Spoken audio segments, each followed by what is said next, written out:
Rain, make it rain, girl, make it.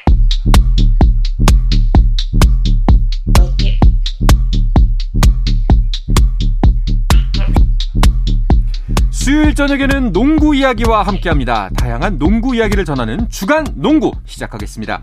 손대범 농구 전문 기자, 조현일 해설위원, 배우 겸 해설위원이자 아침 방송 진행자 박재민 씨와 함께합니다. 어서 오십시오. 안녕하십니까. 반갑습니다. 여기는 세 사람이어서 참 좋아요. 예, 뭔가 꽉 찬 느낌입니다. 4명보다는 3명이 낫죠. 네. 그렇죠. 네. 제가 빠지란 얘기인가요? 그게 그렇게 되는군요. 네. 자, 오늘도 여러 가지 농구 관련 이야기를 해볼까 하는데요. 네. 자, 먼저 이 부분을 많은 분들이 좀 궁금해하실 것 같아요. 엊그제 뉴스가 떴었는데 박지수 선수 관련 뉴스가 있었습니다. 이 이야기부터 먼저 해보죠.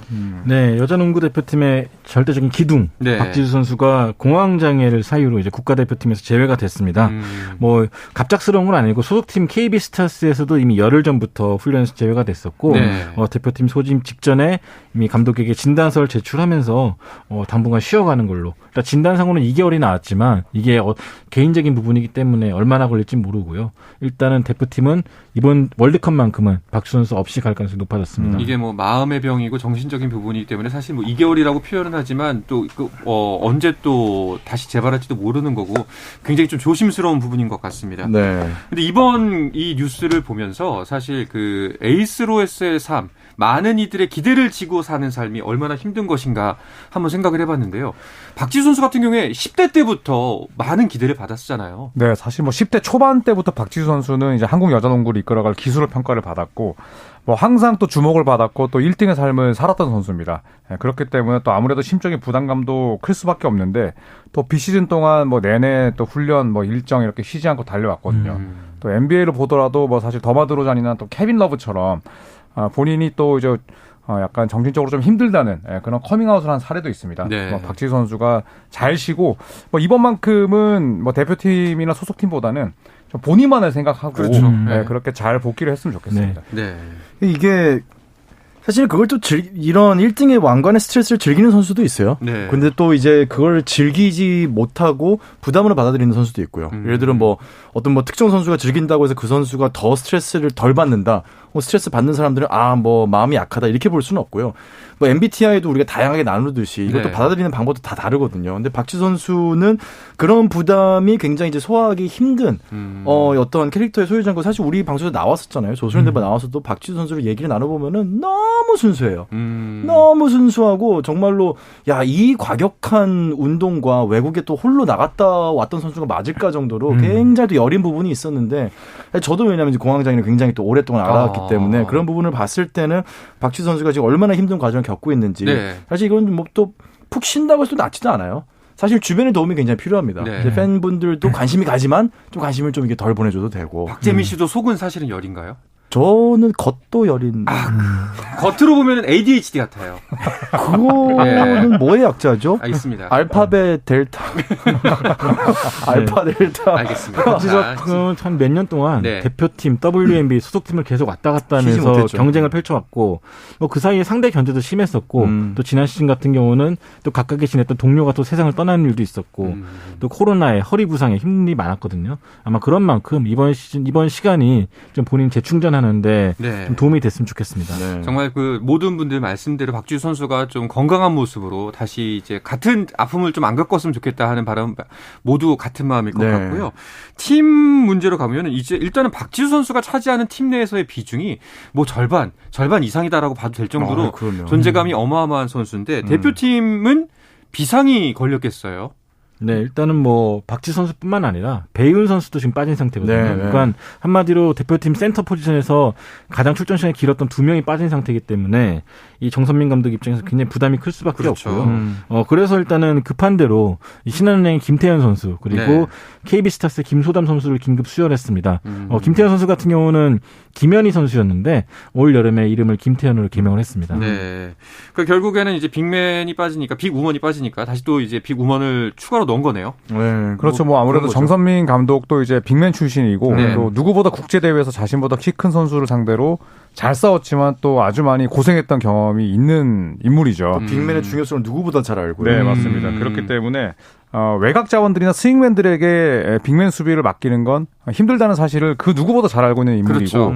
또 이제 FIBA가 주관하는 대회는 거의 뭐 길게 쉬어봤자 조별 예선에서는 하루를 쉬어요. 그렇기 때문에 거의 백투백이기 때문에 키가 작은 선수에게 과부하가 가는 것보다는 해당 포지션의 선수들을 뽑아서 박지수 선수의 공백을 메운다는 보관입니다. 확실히 뭐 반대도 그렇죠. 뭐 빅맨에게 가드 수비를 맡기면 힘들듯이 역시나 이게 그 밸런스가 상대 팀과의 좀 잘 맞아야 될 것 같은데 일단은 다가오는 19, 20일에 있을 라트비아와의 국내에서 펼쳐진 평가전에서 박지수 선수가 없는 여자 대표팀이 어떤 농구를 보여줄지가 좀 관건이 될 것 같아요. 네, 그렇죠. 라트비아도 평균 신장이 이렇게 높은 팀이에요. 월드컵을 가지 못했지만 팀에 190cm 이상 장신이 2명, 또 180cm 이상 1명 있기 때문에 이런 장신들을 상대로 우리 선수들이 어떻게 경기를 할지 중요한 부분인데 일단은 기동력으로 승부해야 되기 때문에 이 라트비아전이 하나의 또 모의고사 혹은 진짜 어떻게 농구를 해야 될지 좀 힌트를 찾는 그런 대회가 되지 않을까 싶습니다. 경기가 되지 않을까 싶어요. 이게 좀 첨언을 하면은 남자 농구 이제 팀하고 여자 농구 팀하고 신장 차이가 더 격하게 느껴지는 건 여자 농구예요. 남자 농구 같은 경우는 점프나 뭐 이런 걸로 좀 상쇄할 수 있는 부분이 여지가 좀 있습니다. 네. 근데 여자 농구 같은 경우는 사실 점프의 어떤 올라가는 속도나 올라가는 정도가 남자 농구가 떨어지기 때문에 사실 5cm 차이, 10cm 차이가 남자 농구에서 느껴지는 5cm, 10cm보다 훨씬 크거든요. 그렇기 때문에 190 선수 넘는 선수가 2명이 있고 180대 선수가 질비한다는 거는 사실 우리나라 여자 대표팀이 느껴야 될 체력적인 부담이 훨씬 우리가 흔히 알고 있는 기준보다는 훨씬 더 격한 지금 부담감을 안고 국제전을 뛰게 된다고 좀 생각을 하셔야 될 것 같아요. 그렇군요. 확실히 말씀을 들으니까 그 빈자리가 더욱더 크게 느껴질 네. 것 같은데 일단은 이어지는 여자농구 월드컵 일정이 9월에 시작되죠. 네, 9월 20일 호주 시드니에서 개막합니다. 여자농구 월드컵이 결국 이 세계 랭킹 13위 한국이 결국 이번 월드컵에서 세계 최강 미국을 비롯해서 벨기에, 중국, 또 푸에르토리코까지 상대를 하게 되는데 이 푸에르토리코를 제외한다면 미국과 벨기에, 중국은 뭐 알아주는 또 여자 농구의 강호이기도 합니다. 이 팀들과 차례로 맞붙게 되겠고요. 박지수 선수의 불참으로 뭐 높이에서 큰 열세를 안게 되지만 또 나머지 선수들이 힘을 합쳐서 또 좋은 결과를 이끌어냈으면 좋겠습니다. 네, 박지수 선수가 빠진다는 거는 성적 면에서는 사실 좀 아쉬운 부분이긴 합니다만 사실 이게 끝이 아니니까요. 박지수 선수가 보여줄 더 멋진 모습들이 있고 우리 대표팀도 계속해서 이어나갈 경기가 있기 때문에 무엇보다도 아까 방송 초반에 말씀드렸지만 건강한 모습으로 다시 돌아오기를 바라는 게 가장 중요할 것 같습니다. 주변에서 도움도 많이 필요하고요. 네. 사실 박지수 선수가 주변에서도 시기 질투도 굉장히 많았다고 해요. 선수가 워낙 잘하고 특출나다 보니까. 근데 사실은 이거는 인정할 건 인정하고 잘하는 건 잘한다고 인정하고 칭찬도 하고 주변에서 계속 좀 북돋아줘야 돼요. 관심도 조금 이제 덜 표현을 하고 박지수 선수 이거 혼자서 이겨낼 수는 없고 정말 주변에서 도움을 많이 줘야 됩니다. 네, 진짜 좀 긍정적인 모습들을 주변에서 많이 보여줬으면 좋겠습니다. 네. 박지수 선수를 대하는 우리 애들의 모습도 마찬가지고요. 자, 다음 소식 이어가 보겠습니다. KBL 팀들이 참가하는 2022-2023 동아시아 슈퍼리그 경기 일정도 확정됐다는 소식이 있습니다. 이 대회에 대한 설명 먼저 부탁드릴게요. 네, 동아시아 슈퍼리그는 이제 아시아 챔피언스 리그라고 할 수 있는데요. 일본, 필리핀, 대만 프로팀들이 참가하는 리그입니다. 아직 중국은 참가하지 않았지만 언젠가는 참가할 계획으로 이 리그가 창설됐는데 이 한국에서는 지난 시즌 챔피언이었던 SK와 또 챔피언전에서 맞붙었던 KG 신성사가 참가하게 되고요. 그 외에도 일본, 필리핀, 대만에서 이 프로팀들, 우승팀들이 참가하게 됩니다. 각각 그 나라에서 우승과 준우승을 한 팀들이 이 리그에 참가를 하게 되는 거죠. 국가 대항전은 아니지만 그래도 거의 국가 대항전이라고 볼 수 있는. 그러면 그렇죠. 네, 지난달 28일에 2022-23 시즌 EASL 조추첨식 결과가 나왔는데요. 그 당시에 이제 허일영 선수와 또 오세근 선수, 김상식 신인 감독, 또 전희철 감독이 참가를 했습니다. 지난 시즌 일본 B리그 우승팀인 이 우츠노미야 브렉스, 그리고 홍콩과 중국의 정상급 선수들 꾸려진 이 베이에어리어 드래곤즈, 또 필리핀 PBA 준우승과 함께 서울 SK가 B조에 배정이 됐고요. PBA 같은 경우는 아직 시즌이 끝나지 않았기 때문에 출전팀은 정해지지 않았습니다. 그리고 이 우츠노미야 같은 경우에는 B리그에서 이제 유일한 한국 선수이자 또 재계약을 맺은 양재민 선수가 속해 있거든요. 양재민 선수의 또 활약을 지켜보시는 것도 이 대회의 관전 포인트가 되겠습니다. 네, 그렇다면은 안양 KGC는 어떤 조에 편성이 되어 있나요? 네, KGC는 A조에 편성이 됐습니다. 지난 시즌 B리그 준우승팀인 류크 골든킹스, 그리고 대만 P리그 플러스의 우승팀인 푸본 브레이버스, 그리고 아직 결정되지 않은 필리핀 리그의 우승팀과 한 조가 됐습니다. 네. 챔피언스리그 방식이라고 했으니까 그러면 이 조별리그가 홈앤어웨이 이런 방식으로 펼쳐지는 건가요? 네, 축구와 똑같습니다. 오는 10월부터 두 계절로 나뉘어서 이제 홈앤어웨이 풀리그로 팀별 6경기씩 치르게 됩니다.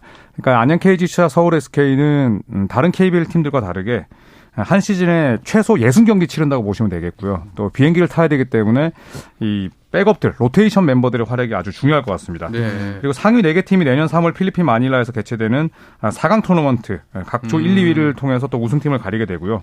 우승팀의 상금이 무려 하나로 약 12억 8,600만 원 정도. 우와. 아주 큰 금액이 책정되어 있어요. 그러니까요. 야, 한 선수 연봉 몇 명은 좀 채울 수 있는. 네. 이거 이번에 이렇게 상금이 커진 건가요? 아니면 뭐 네, 원래 이 동아시아 슈퍼리그가 기존엔 토너먼트를 열렸잖아요. 네. 그때도 상금이 꽤 컸었는데 이번에는 좀 규모를 키우면서 상금 규모도 더 크게 됐습니다. 그래서 구단들 역시 이걸 하나의 뭐 시범 경기처럼 대충 하는 경향도 있었는데 네. 100만 달러면은 사실 진지하게 진심으로 해야죠. 네. 웃음기 싹 지워야죠. 네. 제가 봤을 때 KBL 결승처럼 그러니까요. KBL 우승보다 상금이 높으니까. 네, 솔직히 싸울 겁니다. 조추첨 행사 때 선수들 이야기 들어보니까 뭐 엄청나게 환대를 받고 네. 또 맛있는 음식도 많이 먹었다 그러더라고요. 오. 네, 그래서 아마도 뭐 이번 대회에 대한 각 팀들의 동기부여가 엄청날 것 같습니다. 이런 부분들이 또 뒷받침돼야 또 이게 또 활성화가 되는 것 같습니다. 그렇죠. 예. 네. 자, 경기 일정이 나왔으니까 개막전 일정을 살짝 살펴볼까요? 네, 일단 A조 KGC 같은 경우는 10월 12일 저녁 7시에 안양체육관에서 이 필리핀 챔피언과 홈경기를 갖습니다. 이게 이제 역사적인 대회 개막전이기도 한데요. 네. 정규리그 개막보다 더 빨리 열리기 때문에 아마 팬들의 관심이 더 뜨거워지지 않을까 싶고요. B조의 SK는 10월 13일 우츠노비아 브렉스를 상대로 일본 원정 경기를 갖게 됩니다. 11월 2일에는 첫 홈경기를 갖게 되는데 이 두 팀의 첫 경기가 아무래도 그 동아시아 농구계에 큰 관심 받지 않을까 싶습니다. 네. 그렇군요. 자, 12억 8,600만 원, 100만 달러. 그렇다면 과연 우리나라 SK와 KGC의 우승 가능성은 한 어느 정도 된다고 보세요, 두 분은? 사실 뭐 이 프로리그의 또 수준을 좀 따져야겠죠. 뭐 일본, 또 대만, 그리고 필리핀, 중국까지 모든 팀들이 또 경쟁력을 가지고 있고 또 리그 수준도 뭐 KBL과 큰 차이는 없다고 생각을 합니다.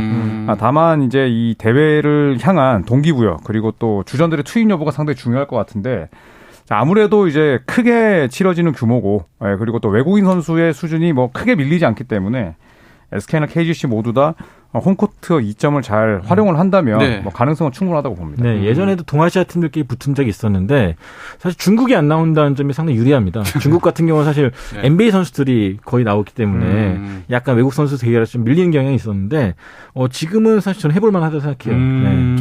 저는 뭐 해볼 만하다고 생각하지는 않고요. 네. 저는 우승이 굉장히 높다. 네. 뭐 해볼 만하다. 우승 굉장히 근접하다. 굉장히 근접하다. 알겠습니다. 네. 저는 박재민 씨한테 한 표. 네. 근데 실제로 SK나 KGC 지금 면면을 보고 뭐 이제 리그 어떤 수준이나 방금 말씀하셨던 것처럼 그 지금 이제 대표팀 갔다 온 선수들의 지금 컨디션을 보면은 저는 상당히 좋은 성적을 거두고 올 것 같아요. 네. 또 이게 제 기대가 되는 게 매주 수요일마다 경기 열립니다. 그러니까 저희 방송 있는 날마다 경기 열립니다. 그러네요. 네. 경기가 진행 중이겠네요. 우리 방송하는 네, 그렇죠. 거의 막바지로 치닫고 있겠다. 이건 뭐 그냥 됐네요. 그렇죠. 네, 이기란 소리지. 됐다. 그럼요. 스포츠 실시간으로 박재민 씨의 예상을 확인할 수 있는 그런 날이 되겠습니다. 일부 다 됐다. 자, 그러면은 우리 KBL 소식 간단하게 조금만 더 짚고 넘어갈게요. 일단은 새 시즌에 외국인 선수, 이제 새롭게 함께할 선수들도 확정이 됐고 기존에 있던 선수도 확정이 됐는데 이 부분 간단하게 소개를 해주시죠. 네, SK와 KGC는 재계약을 했고요. 네. 창원 LG는 아산 마레이 그리고 원주 DB는 레너드 프리먼과 한 시즌을 더 함께 하기로 했습니다. 또 그리고 이 데이원 스포츠는 이 데드릭 로스튼 그리고 데이비드 사이먼 이 KBL 경력자 2명으로 구성을 했고요. 또 안양 KGC 시절에 데이비드 사이먼과 또 오세근 선수의 뭐 호흡도 좋았지만 또 사이먼과 김승기 감독이 또 제외한다는 점에서 또 흥미를 끌고 있습니다. 또 한국가스공사 또한 머피 할로웨이를 선택을 하면서 전자랜드 시절에 이어서 유도훈 감독과 다시 한솥밥을 먹게 됐고요. 네. 또 서울 삼성은 마커스 에릭슨 그리고 울산 현대모비스는 KBL 경력이 있는 저스틴 녹스 그리고 전주 KCC는 KCC 유니폼을 입은 바 있는 타일러 데이비스와 계약을 체결했습니다. 혹시 그 완전 새로운 얼굴들은 어떤 선수들이 있나요? 네, 일단 원주 DB가 드완 에르난데스라는 선수를 영입했습니다. 네. 이 선수는 지난 시즌 G리그에서 뛰었던 선수고요. 뉴욕 리스의 하브리그 팀에서 뛰은 적이 있습니다. 그리고 LG는 이 NBA 경력자인 단테 커닝햄 선수를 영입했는데 이 선수는 NBA에서 꽤 오래 뛰었죠. 네. 스테픈 커리, 제임스 하든과 드래프트 동기인 선수인데 뭐 포틀랜드, 멤피스 등에서 뛴 득점력이 있는 선수입니다. 또 이제 한국가스공사 같은 경우는 네. 진정하시고요. 네, 프랑스 리그에서 뛰었던 유슈 은도에라는 선수를 영입했어요. 이 선수 같은 경우는 또 세네갈 출신인데 어떤 기량을 보일지 상당히 기대가 되고 있습니다. 알겠습니다. 자, 그러면은 지난 한 주간 NBA에는 어떤 일이 있었는지도 궁금한데요. 이야기는 잠시 쉬었다 와서 나누겠습니다. 한상원의 스포츠와 함께하고 계신 지금 시각은 8시 50분입니다. I said the words I never said when you were with me. 국내 유일 스포츠 매거진 라디오 한상원의 스포츠. 네, 수요일 저녁 농구 이야기 주간 농구 듣고 계십니다. 손대범 농구 전문 기자, 조현일 해설위원, 그리고 배우 겸 해설위원 겸 아침 방송 진행자 박재민 씨와 함께하고 있습니다. 자, NBA 여름 이적 시장 좀 잠잠해진 것 같아요. 맞나요? 네, 뭐 아무래도 케빈 듀란트나 또 도노반 미첼, 카이리 어빙이 이적을 해야 나머지 선수들의 행선지도 정해질 것 같습니다. 9순위로 뽑혔던 이 노아 보넷 선수가 보스턴과 1년 계약을 맺었지만 뭐 끝까지 살아남을 수 있을지는 지켜봐야겠고요. 또 자마이칼 그린 선수가 골든스테이트에 합류를 하면서 정식 계약을 맺었는데 네. 뭐 이외에는 다른 큰 계약 뉴스는 없는 실정입니다. 그렇군요. 여전히 뭐 어빙 듀란트의 이적 가능성은 열려 있는 거죠? 네, 뭐 아직 다치진 않았습니다. 그러니까요. 네, 일단 듀란트가 이번 주에 이제 브루클린 네츠 구단주인 조 차이와 만난다고 하는데 이 만남이 상당히 중요할 것으로 보고 있고 또 현지에서는 이 듀란트의 결정에 따라서 이 도미노 현상이 일어날 수도 있다. 네, 그런 전망도 그렇죠. 나오고 있습니다. 예, 한 곳에 빈 공간이 생기면 그걸 채우기 위해서 연쇄 작용이 일어날 수 있으니까요. 그런데 그럼 카이리 어빙 같은 경우에는 어떤가요? 카이리 어빙은 당초에 뭐 아예 관심이 있었던 팀이 레이커스밖에 없다. 이런 보도가 나왔었는데 그 가능성도 뭐 점점 내려가고 있습니다. 왜냐하면 레이커스가 어빙 트레이드를 받아들이는 대가로 또 많은 것들을 요구하고 있기 때문에 네. 이 딜의 가능성이 점점 떨어지고 있고요. 또 레이커스가 어빙 트레이드를 하기 위해서 1라운드 지명권을 무리하게 사용하지 않을 거다. 그렇죠. 즉, 한 장 정도는 몰라도 2장은 절대 안 된다. 2027년과 29년 드래프트 픽까지는 쓸 수 없다라는 자세를 유지하고 있기 때문에 아마도 뭐 카이리 어빙의 레이커스 행도 좀 쉽지 않아 보입니다. 사실 매주마다 이 두 선수의 이야기를 나누고 있는 것 같은데 거의 지금 몇 개월째인가요? 시즌 아직 한 달 넘었죠. 네. 그냥 답답해요. 그냥 뭐 NBA에 지금 선수가 세가지고 지금 뭐 한 1000명인데 그냥 네. 언제까지 얘기하고 있을 거야. 그러니까요. 빨리 넘어가요. 근데 이런 이적이나 트레이드 관련해서 마감 시한은 없는 건가요? 오프 시즌은 없습니다. 네. 오프 시즌은 없고 이제 시즌이 되면 이제 2월 셋째 주 월요일까지 마감을 하게 되는데 오프 시즌 때는 뭐 사실 트레이닝 캠프가 열리고 시범 경기를 하는 도중에도 트레이드 되는 경우가 있어요. 뭐 제임스 하든이 대표적이었는데 네. 오프 시즌에는 마감 기한이 따로 없습니다. 아마 저희 10월 달에도 이 얘기할지도 모릅니다. 그러니까요. 네. 아마도 그 불안한 느낌이 그러지 않을까 하는 생각이 드는데요. 그냥 반대로 얘기하면 이거 녹음해놓고 10월달에 틀어도 돼요. 작가님도 대본에서 이거 안 지어도 됩니다. 크게 달라지지 않을 것이다. 이게 현명한 대답일지도 그때도 모릅니다. 당장 사실. 만나고 있을 거고 그때도 다음 주에 가봐야지 알 거라고 할 네. 거고. 네.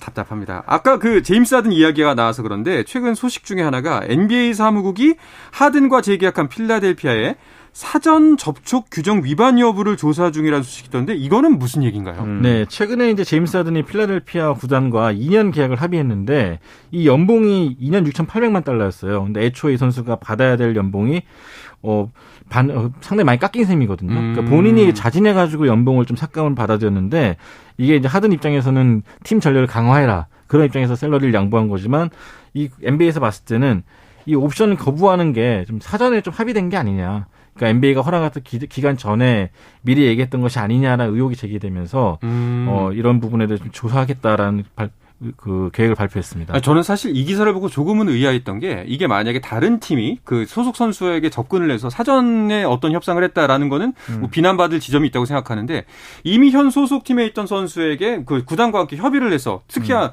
그 나오는 결정 자체가 내 연봉을 깎아서 팀 내 전력 강화하자라는 건데 이게 징계 사유가 되는 건가요? 그래서 애매하죠. 예. 사무국에서도 이걸 확실하게 밝혀내기가 쉽지 않을 거예요. 지난해 드래프트 같은 경우에도 이제 미러키랑 마이애미 히트의 2라운드 지명권이 박탈당했는데 그래서 이제 이번 2라운드 지명권이 이제 58순위까지밖에 없었죠. 그런데 말씀대로 이제 자신의 플레이 옵션을 포기하고 소속팀과 또 계약을 맺은 부분이기 때문에 이 부분은 NBA 사무국이 어떻게 추려낼지 좀 궁금하기도 하고 또 의문이기도 합니다. 근데 만약에 뉴욕 니스도 이제 현재 제일런 브라운슨 선수 영입하면서 약간 좀 사전 템퍼링 의혹이 있거든요. 왜냐하면 그 전에도 아빠를 코치로 영입하는 등 네. 지극정성을 보였는데 연봉도 많이 올라가고. 이게 자기들 입장에서는 지극정성이 이제 밖에서 봤을 때는 사전 접촉 의혹이 있기 때문에 이 두 선수에 대한 조사 여부가 또 촉각을 곤두세울 것 같습니다. 그러니까 NBA 입장에서는 공정하게 정해진 기준을 다 동등하게 맞춰서 하라는 거예요. 어느 특정한 팀이 더 특혜를 받지 않게. 소속 팀이든 그렇죠. 팀이든 똑같은 조건 내서 하라는 거고 사실 네. 또 이제 마이애미나 미러키 벅스가 이제 드래프트 2장이 날아갔잖아요. 이건 사실 신인 선수들한테 굉장히 큰 이거는 사실 상처예요. 왜냐하면 네. 2명이 결국은 직장을 잃은 거거든요. 그렇죠. 60명이 이제 네. 드래프트에 뽑혀야 되는데 2명이 잃었기 때문에 사실은 구단들도 이런 부분을 좀 이렇게 쉽게 생각하면 안 됩니다. 그러면은 이게 만약에 징계가 내려진다면 어느 정도 강도의 징계가 내려지나요? 템퍼링이 적발되게 되면 최대 $10,000,000의 벌금, 그리고 또 구단 임원에 대한 자격 정지, 또 혹은 드래프트 지명권 박탈, 또 최악의 경우에는 계약이 아예 무효 처분이 되기도 합니다. 아까 말씀드렸듯이 2022년 드래프트에서는 미러키 벅스와 마이애미 히트가 템퍼링 위반 혐의 때문에 2라운드 지명권을 행사하지 못했습니다. 그렇군요. 자, NBA는 또 어떤 소식들이 눈길을 모았나요? 일단은 자이언 윌리엄슨 선수의 계약 조항이 상당히 눈길을 끌었죠. 일단 최근에 보도된 바에 따르면은 이 자이언 윌리엄슨이 원래 체중 관리를 좀 못하는 선수였는데 그러다 보니까 구단에서는 이 체중과 체지방률이 더해가지고 뭐 295파운드, 그러니까 133kg 이상일 경우에는 이 돈을 좀 깎겠다. 네. 네, 그런 조항을 내밀었어요. 원래 지난 시즌에 이 선수가 지난 10월달에 이 선수의 몸무게가 136kg였거든요. 그러니까 아무래도 봤을 때 걱정스러운 거죠. 그러니까 체중 관리를 해라. 체중 관리 잘하면 돈 주겠다. 이거는 네. 자이언 선수를 상대할 다른 선수들이 걱정돼서 이랬을 수도 있겠다라는 생각이 듭니다. 죽일 수도 있으니까. 그러니까요. 예, 넘어지기라도 하는 날엔 대형 사고니까요. 주기적으로 이 저울에 올라야 된다는 사실이 네. 본인에게는 아주 큰 스트레스지 않을까 싶기도 하네요. 알겠습니다. 빌러셀 선수의 레전드, 빌러셀 네. 선수 이제 타겟 소식도 있었죠. 네, 마지막 소식이 될 것 같은데 빌러셀 선수의 별세 소식도 전해주시죠. 네, 이 빌러셀이 향년 88세로 세상을 떠났습니다. 지난 1일 타계했는데요. 이 보스턴 시절에 NBA 최다 우승 11번, 그리고 1975년에는 농구 명예의 전당 회원이 됐습니다. 또 선수 겸 감독으로서도 NBA 우승 2번을 추가했는데요. 흑인 NBA 선수들의 아주 훌륭한 롤모델로 오랜 시간 활약을 했습니다. 예. 확실히 그 선수로서의 경력도 훌륭하지만 이 사람이 이제 선수로서 빌러셀이 다른 선수 후배들에게 보여줬던 모습 때문에 더욱더 많은 추모를 받고 있는 것 같습니다. 네. 자, NBA에 대한 좀 더 다양하고 자세한 이야기는 잠시 후 유튜브로 방송될 조선의 느바에서 들으실 수 있습니다. 손대범 농구 전문 기자, 조현일 농구 해설위원, 배우 겸 해설위원 박재민 씨 세 분은 유튜브를 통해서 계속해서 만나보실 수 있으니까요. 많은 시청 부탁드리겠습니다. 주간 농구는 여기서 마치겠습니다. 세 분 고맙습니다. 감사합니다.